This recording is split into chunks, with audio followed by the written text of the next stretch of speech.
अस्सलामुअलैकुम स्टूडेंट्स, कैसे हो आप सब।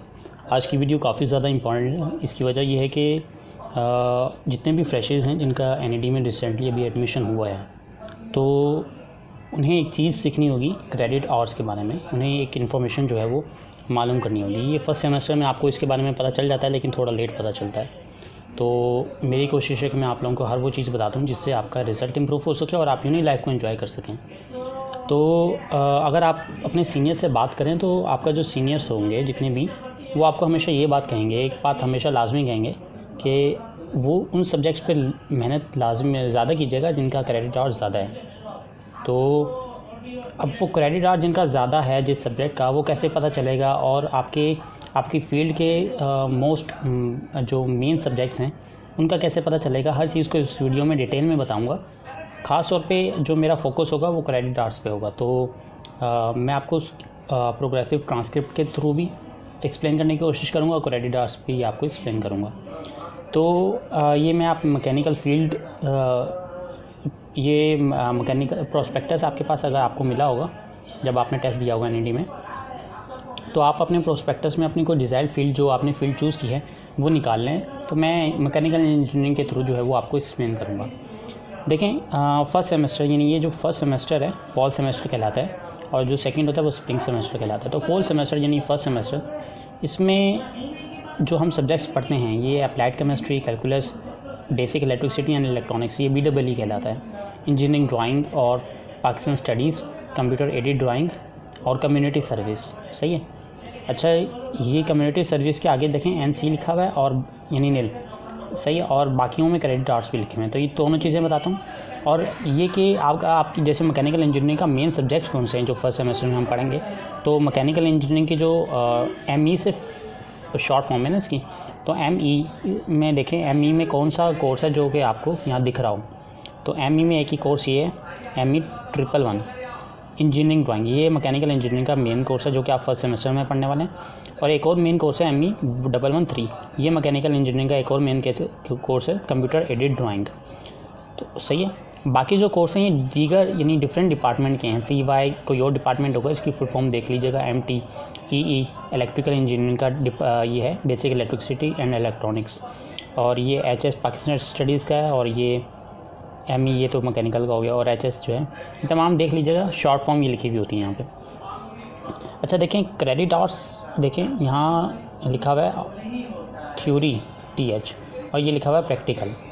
और टोटल आवर्स यानी आपने देखें कि अप्लाइड केमिस्ट्री के टोटल आवर्स कितने हैं, क्रेडिट आवर्स 2, प्रैक्टिकल 0 है, यानी आपका कोई प्रैक्टिकल नहीं है इसमें। और थ्योरी में 2 हैं, 2 आपके इन्होंने रख दिए क्रेडिट आवर्स। यानी पर वीक आपकी 2 क्लासेस होंगी। एक वीक में आपकी अप्लाइड केमिस्ट्री की 2 क्लासेस होंगी। वैसे जो इससे पहले अप्लाइड केमिस्ट्री के प्रैक्टिकल्स भी होते थे, लेकिन इस बार शायद इन्होंने प्रैक्टिकल्स को नहीं रखा, वरना इसका 3 क्रेडिट आवर बनता है। तो आपकी total credit hour applied chemistry के कितने बने, 2। तो 2 को आप 4 से मल्टीप्लाई कर देंगे तो 8 आ जाएगा। यानी आप आउट ऑफ आपकी 8 आउट ऑफ GP जो आएगी वो 8 आउट ऑफ 8 आएगी। कैलकुलस की अगर बात की जाए तो कैलकुलस के जो क्रेडिट आवर्स हैं वो 3 हैं। लेकिन सबसे ज़्यादा क्रेडिट आवर्स हैं किसके, इसके 3 ये 3 ऐसे सब्जेक्ट्स हैं जिन पे आपको बहुत ज़्यादा मेहनत करनी होगी। एक कैलकुलस हो गया, एक BEE हो गया, और एक हो गया आपका इंजीनियरिंग ड्राइंग, एक इंजीनियरिंग ड्राइंग हो गया। देखिए, इंजीनियरिंग ड्राइंग में 2 तो आपके क्रेडिट आने, यानी आपके पर वीक, यानी एक वीक में आपकी 2 क्लासेस होंगी, एक लैब होगी आपकी उसी वीक में। एक वीक में आपकी एक लैब होगी और 2 क्लासेस होंगी। इसी तरह BEE की भी 2 क्लासेस होंगी, एक लैब होगी एक वीक में। और कैलकुलस की 3 क्लासेस होंगी पर वीक। तो अब 3 के हिसाब से अगर मैं बात करूँ तो 3 4 हो गया 12। नहीं, आपकी कैलकुलस की जो GP बनेगी BEE की इंजीनियरिंग ड्राइंग की, वो आउट ऑफ 12 बनेगी। ये मैं आपको शो भी करता हूँ। मैं अपनी ट्रांसक्रिप्ट जो है वो प्रोग्रेसिव ट्रांसक्रिप्ट जो है वो आपको शो करूँगा इस वक्त, और हर चीज़ बताऊँगा। ये मैंने मैकेनिकल इंजीनियरिंग से ही स्टार्ट इस वजह से क्योंकि मैं खुद इस फील्ड से बिलोंग करता हूँ। तो आप अपनी फील्ड को निकाल लें, वहाँ से स्टार्ट करें कि क्रेडिट और किस किस के सबसे ज़्यादा हैं, किस सब्जेक्ट पे। उसी दिन डिसाइड कर लें कि हमने इन सब्जेक्ट पे ज़्यादा फोकस करना होगा, इनको थोड़ा ज़्यादा टाइम देना होगा। जैसे आप फर्स्ट ईयर सेकंड ईयर में क्या करते थे, साइंस सब्जेक्ट पे ज़्यादा ध्यान देते थे, ज़्यादा फोकस आपका क्या किस पे होता था, साइंस सब्जेक्ट्स पे। इसी तरह हर सेमेस्टर में आपने देखना क्रेडिट आवर्स हैं किसके ज़्यादा, तो उन पे ज़्यादा फोकस करें। तो बाज़ औक़ात बच्चों को नहीं मालूम होता तो वो क्या करते हैं कि ऐसे नॉन जिसके क्रेडिट आवर्स ज़्यादा नहीं है तो उन पे भी ज़्यादा फोकस कर रहे होते हैं, उन पे ज़्यादा टाइम देते हैं। तो ये आप देख सकते हो इसकी जो जीपी बनेगी वो आउट ऑफ 8 बनेगी, इसकी बनेगी आउट ऑफ 12। तो कितना बड़ा डिफरेंस है ना यहाँ पे। इसी तरह ये देखिए पाकिस्तान स्टडीज़ के क्रेडिट आवर्स सिर्फ टोटल 2 हैं, कोई लैब नहीं है, लैब ये क्योंकि थ्योरी का सब्जेक्ट है तो इसका बनेगी आउट ऑफ 8 बनेगी इसकी। कंप्यूटर एडेड ड्राइंग एक लैब है, सिर्फ एक इसकी एक लैब होगी और इसका जो बनेगा वो आउट ऑफ 4 बनेगी। 1 × 4 हो गया 4, आउट ऑफ 4 बनेगी। अब ये कम्युनिटी सर्विस जो है ये इसके NC लिखा हुआ है, इसका मतलब है इसके कोई क्रेडिट आवर्स नहीं है। तो क्रेडिट आवर्स नहीं है तो इसकी कोई जीपी भी नहीं है, जस्ट आपको पास करना होगा इस सब्जेक्ट को। अच्छा, जैसे अब सेकंड सेमेस्टर में आप आएंगे तो यहाँ पे चाइनीज़ लैंग्वेज HSK 1 इसमें भी NC लिखा हुआ है। इसका ये मतलब है कि इसका कोई क्रेडिट आवर्स नहीं है, लेकिन आपकी पर वीक 4 क्लासेस होंगी।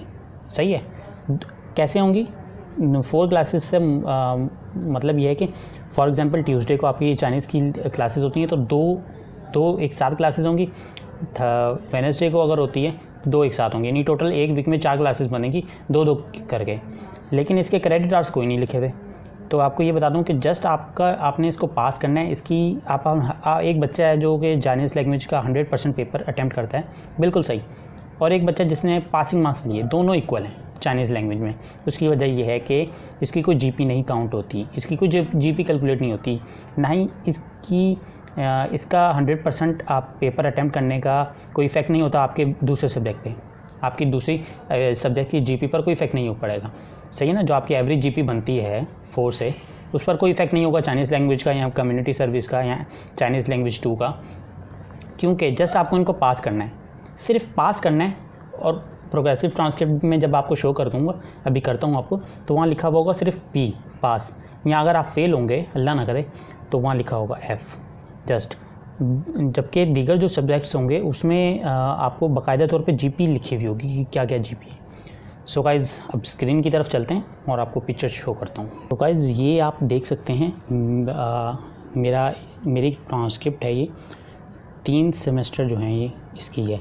तो अभी 4 सेमेस्टर का रिज़ल्ट आया नहीं है। तो अगर मैं बात करूं मेरे यानी 2018 के बैच में मैंने जो सब्जेक्ट्स पढ़े, कैलकुलस पढ़ा जिसका कोड MT114, सही है, अप्लाइड केमिस्ट्री पढ़ी, तो इंजीनियरिंग सर्वे पढ़ा, ये कि सिविल का एक सब्जेक्ट है, पाकिस्तान स्टडीज़ पढ़ी, और इंजीनियरिंग ड्राइंग।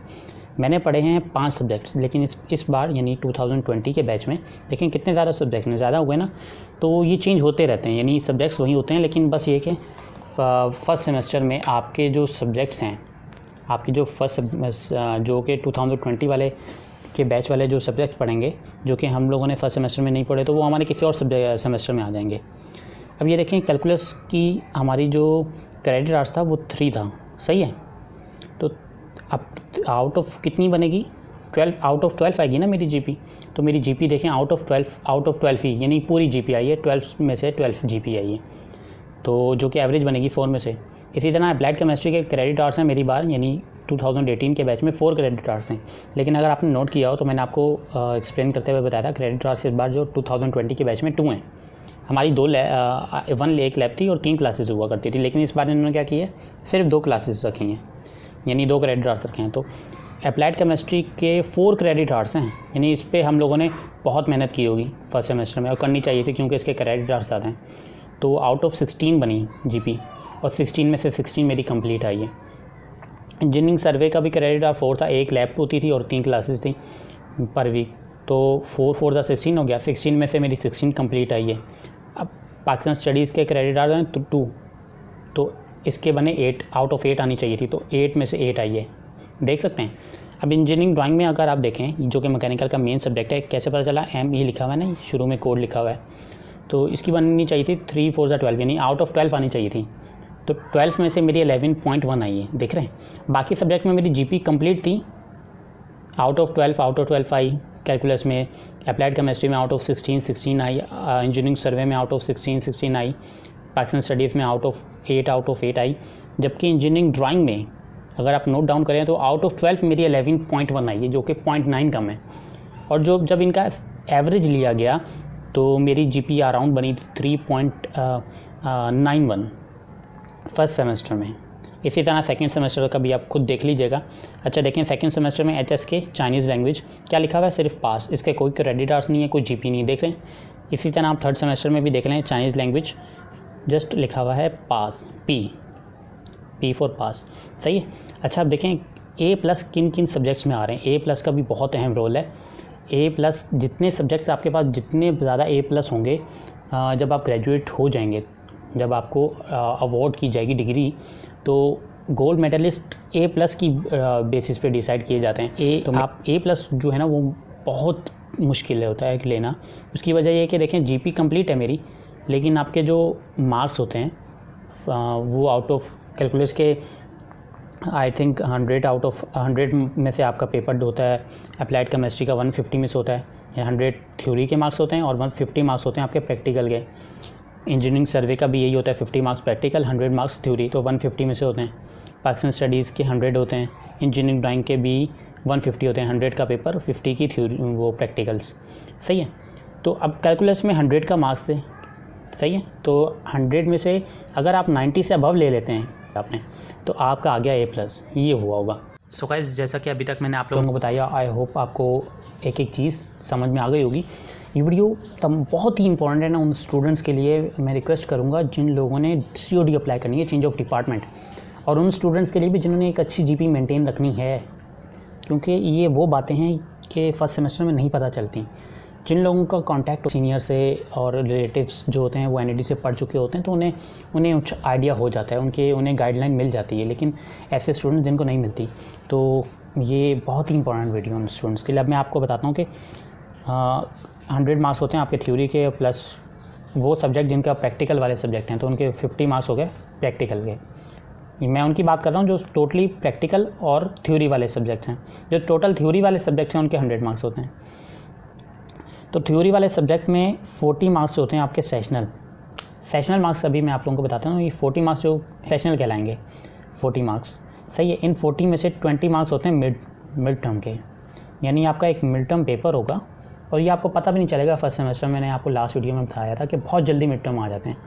तो एक छोटा सा पेपर होगा फर्स्ट सेमेस्टर में, तो आप लोगों के लिए ख़ासतौर पे बहुत आसानी रखी जाती है, क्योंकि आप न्यू होते हैं तो आपको इतना मालूम नहीं होता पेपर किस टाइप का होता है। तो आपके लिए टीचर जो है वो थोड़ा इजी पेपर बनाते हैं मिड टर्म।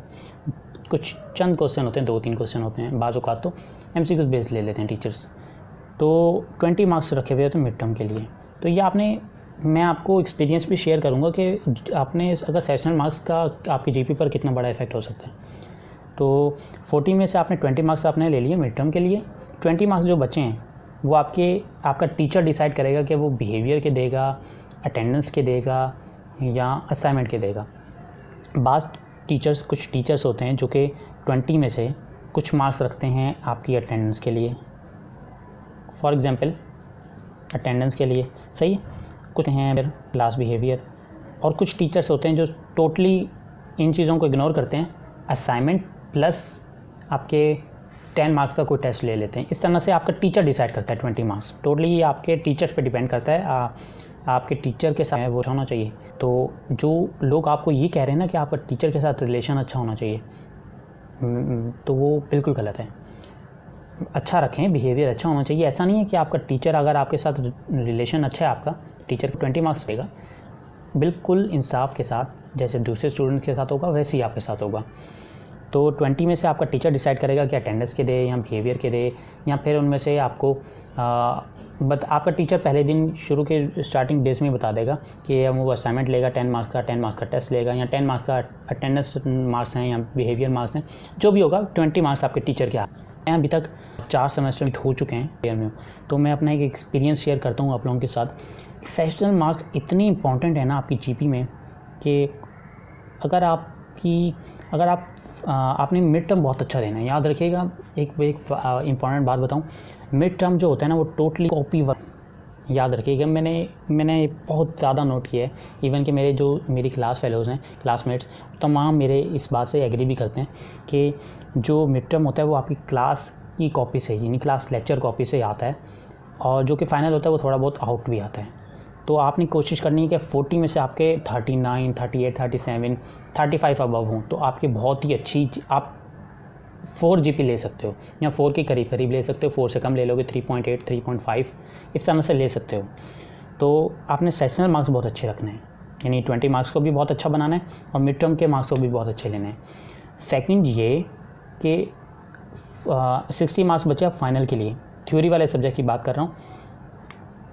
तो 60 मार्क्स में से अगर आपका कुछ गलत हो भी जाता है तो कोई इशू नहीं है, आप 40 में से आपने अच्छा खासा मार्क्स जो है वो बैकअप पर हैं आपके, यानी आपने अच्छा खासा मार्जिन कलेक्ट किया हुआ है वहाँ पर। अच्छा, बचे 50 मार्क्स ये वाले जो प्रैक्टिकल वाले सब्जेक्ट में 50 मार्क्स जो बचे हैं प्रैक्टिकल लैब के, इनके भी सेशनल होते हैं, 20 मार्क्स होते हैं इनमें सेशनल, सही है।